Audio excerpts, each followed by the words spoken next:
following the filing of a petition by Mathias Walukaga in the High Court, protesting the Electoral Commission's decision to disqualify his candidates in the Busiro East constituency parliamentary race. Today, the court, presided over by Justice Simon Petition, sat to hear the matter and allow both the petitioners and respondents argue their case. Our colleagues from EC are Consequently, Justice Simon Petition fixed December 22nd as the date for delivering his ruling online, provided the respondents filed their responses within 1 day. Any rejoinder is filed and served by the 18th, and the Electoral Commission serves by the 19th. Good luck. May the best man win. However, this schedule was maintained under protest from Asmani Nyonyintono and Alan James Mwiko, who are representing John Lubowa Kilimiro, the second respondent.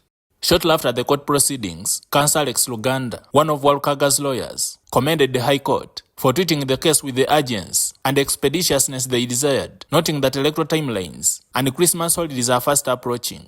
We also want to thank court that it has been expeditious. Where court does good, we need to say thank you. We thank them for having expeditiously given attention to Mr. Walukaga's petition and for giving us opportunity to argue our case. And we wait for victory. Counsel Nalukola, also representing Walukaga, reiterated their confidence in overturning the Electoral Commission's decision and vowed to have their client reinstated as a legitimate parliamentary candidate for the Busiro East constituency.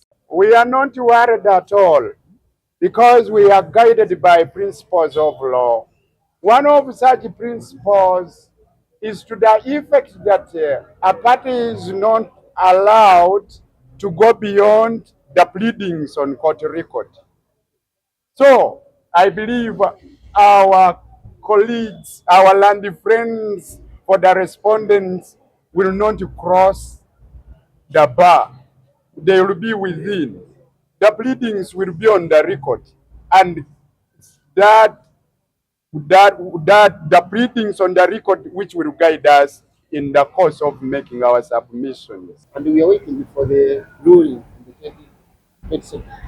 And we are very sure that we are going to do the winner. The petition arises from the Electoral Commission's decision to disqualify Walukaga from contesting for the Busiro East parliamentary seat on grounds that his mature age certificate, which was issued by the Islamic University in Uganda and subsequently certified by the National Council for Higher Education, was invalid.